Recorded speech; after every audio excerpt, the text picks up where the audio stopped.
let's move on and talk to Kevin in New York. Kevin, you're live with Eric and V. What would you like to talk about today? Hello again. Hey, you guys. How you doing? Doing so well. I've got the warm fuzzies, man. It's a good day. What would you like to talk about? Well, I was going to talk about something called Planet X. I don't know if you've ever heard about that theory. Little bits and pieces. Why don't you give us a brief overview for any listeners who don't know? Well, Planet X is something, well, the whole X, I guess, refers to as the 10th planet, but even that's a general misunderstanding of it. Because I've come to understand, amongst other people, that this whole Planet X thing it doesn't really describe it because it's more like a mini constellation being led by a different star. And if we do our research, we can find out that there are different classifications of suns out there in the universe, but this particular one would be classified as a brown dwarf star, and that it has an orbit in our solar system of 3,600 years. But I was going to get into how I believe that that proves the existence of God.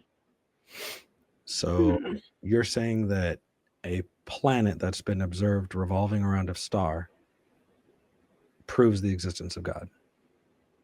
Well, just to kind of give my understanding of it, it hasn't actually been observed. There's just mathematical evidence to suggest that it's there, correct? So nobody's found it yet. It's just based on calculations, we can assume that it might be there.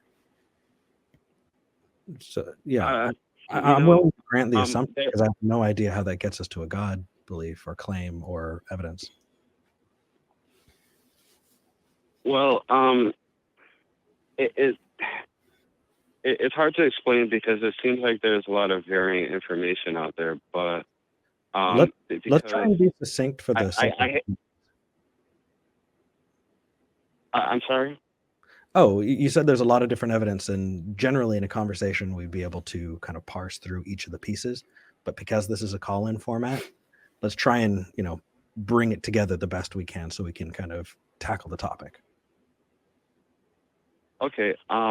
Well, what I was going to say is that it actually has been observed, but it's very difficult to observe it because since it's a brown dwarf star, it can only be detected by satellites who are searching the universe by means of infrared technology.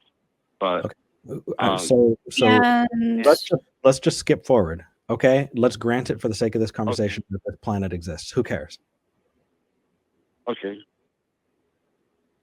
Well, every time it comes around on its very large orbit, it gives evidence to a personal God that's not only influence that has an influence on us locally, and that every time it swings around, it's responsible for massive Earth changes, such as massive disasters or a sudden continental shifts. And let's take this in two ways, right? First, let's grant. First let's not grant, and then let's grant. So, in not granting, what I'm going to say is, let's look at the data that you're presenting, right? Let's say that on every rotation of this planet that I'm granting you exists, every time it rotates, something crazy on Earth happens. How did you rule out coincidence?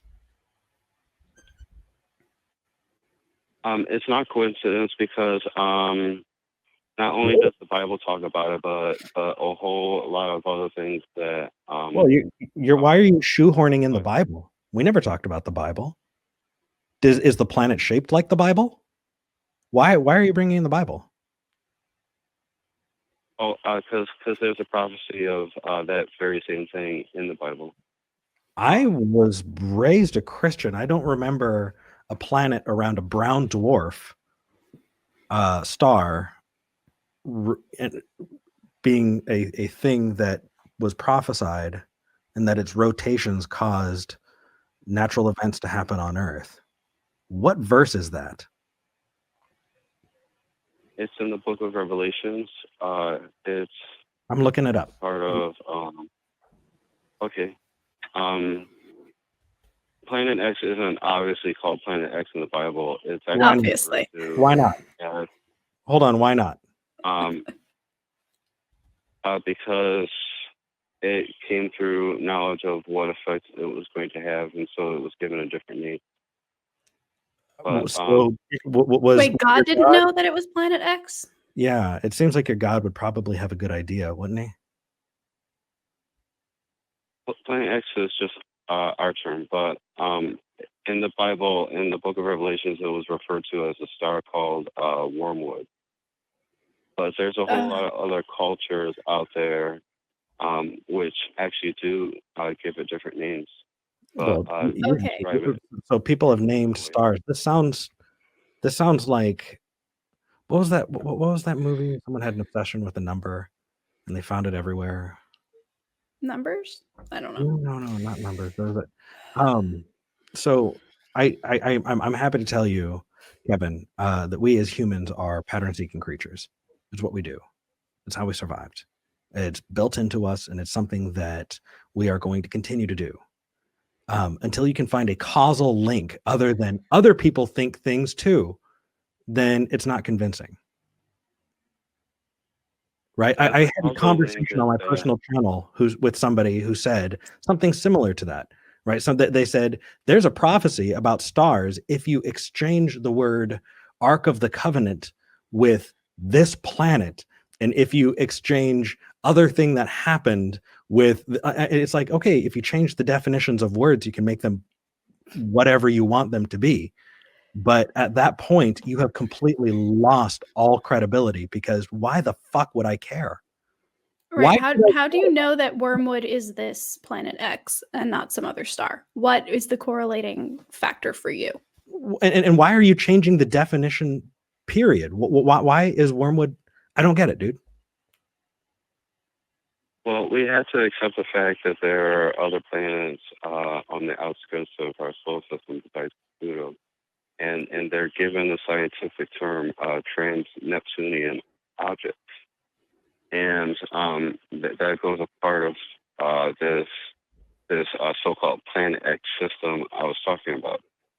Okay, so I understand that we call things different things in different cultures and different times. I'm not going to quibble with that. My concern is, how do you know that this Wormwood thing, which honestly I learned about Wormwood as a Christian who also believed in the apocalypse, and that it was going to happen before I turned 21 because my dad didn't want to see me go to college, that Wormwood was actually something completely different. So how did you come to the conclusion that Wormwood is Planet X? What is the correlation there? I knew that Wormwood is Planet X because of what the Bible says it's possibly going to do when it goes around. Wait. Because can you give us the verse, please, so we can look it up, so we can actually know what the Bible is saying in this instance? Because I don't have that off the top of my head. It's I can narrow it down. It's a part of what was listed in the book of Revelations, which is supposed to be the story of the end of the world, I guess you could say. And wait, do you not have a verse for me? No, I don't. I can somewhat paraphrase it. It was saying that an angel came down from heaven or something like that, and it actually refers to a star. It says a star called Wormwood, and then it directly refers to its effects on the earth afterwards. But it was listed amongst what was supposedly God's wrath on the earth during the last days. Okay, I think I've got it. Revelation 8:11. The name of the star is Wormwood. A third of the waters turned bitter, and many people died from the waters that had become bitter. Another one says, and the name of the star was bitterness, and it made 1/3 of the water bitter, and many people died from drinking bitter water. How? Am I missing something? Well, I mean, Okay. even though it's described There we go. as a star, Okay, here we go. A star fell from the sky. Can stars fall from the sky? The answer is no, right? well, remember how I Where does said the water that I'm sorry. Remember how I said that it's a brown dwarf star? Well, can stars fall from the well, sky? no, they can't. Okay. Do you believe that stars can fall from the sky? Because it says so in the book. No, I don't. Well, so how come you're focusing on one part and not the rest? It's describing it that way because on it, given that its orbit is very elliptical, I guess you could say, that when it comes to the inner parts of our solar system, it takes on the characteristics of a comet that has a tail. And Okay. so wouldn't it's the debris field of that star that it is describing. that sounds like a stretch, dude. If you can get better evidence than a cherry-picked piece out of a verse that you wouldn't accept.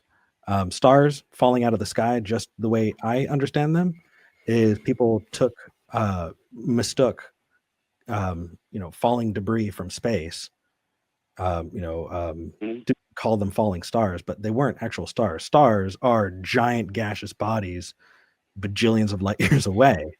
And if one hit the earth, we would all die. We would all die a lot sooner, way earlier than it hitting the earth, because we just would have burned up. Bitter water would be the least of our problems, let's just say. Yeah, and you're also talking about angels sounding trumpets. We're not convinced. So does Planet X turn water bitter? Is that the thing that it does when it comes around? I can only suppose that, but then there we have the problem, Kevin. Well, I'm not trying to change the subject, but there are a lot of things outside the Bible and admitted facts and ancient history from all around the world that have the same account. Like, for example, in ancient Egypt, they called it the planet crossing, or the Native Americans called it the red or the blue Kachina. And there's many examples like that. Why do I care? Because it's all talking about the same thing, and its effects are. How do you know that? How do you know that? How can you possibly draw a line from ancient Egypt to ancient Hebrew to indigenous people in North America? I'm assuming to Planet X. How are you drawing? It seems like one of that meme of Charlie Day going crazy in front of the string map. Like, that's kind of what this seems like to me. Yeah, I mean, this is the origin of many ancient cultures saying that there were massive disasters in which everybody thought that the world was going to end. Okay. There was this outside disaster. Okay, so far the correlating things are cultures existed. Many of them had disaster stories, and many of them talked about planets. And many of them mapped the stars and had different names for them. That's everywhere. That's everything. Why is that interesting, apart from the fact that cool cultures had cool stories? Well, for the argument that there's a God involved is that, time is. Hold on, stop. Kevin, you can have one. I'll give you one. Either the God is involved or you're going to cherry pick shit out of the Bible, but not both. Because what you're doing is, if you say, if there's a God involved and my evidence of it is the Bible, well, congratulations. If God exists, then God exists. And if the Bible is evidence of what's inside of it, then cool story, bro. You get one. not both. Well, the problem with it that it can't be dismissed is that I'm not just using the Bible to come to this conclusion. You're bringing up a whole bunch of, I mean, so it's other cultures saw stars and charted them and named them. Who cares? That has nothing to do with your claim. All it is obscuring the fact that you don't have evidence. Or actually, sorry, I'm using the word evidence wrong. It's really bad evidence. Right? In the same way that what's in my fridge right now is really bad evidence for what you're wearing. It has nothing to do with the other. It's just bad evidence. Anyway, if you can get to a nice cohesive line where those things, one, leads to the other, maybe why we should open the Bible in the first place, why we should get to that chapter in particular, and why should we pick one thing and then change its definition so that it fits your narrative and leave all of the other shit out because we don't want to have to justify it. Not only is it inconsistent, but I have no reason to follow you there, and neither does anybody else. But if you can get there, call back, okay? Cool. Bye, Kevin. All right. I'm just curious if he's changed his minds on Ouija boards since the last time we talked. Was that the Ouija board guy? That was Ouija board guy. Oh, damn it. Yeah. Oh, yeah, okay. I ended that too soon. Damn it.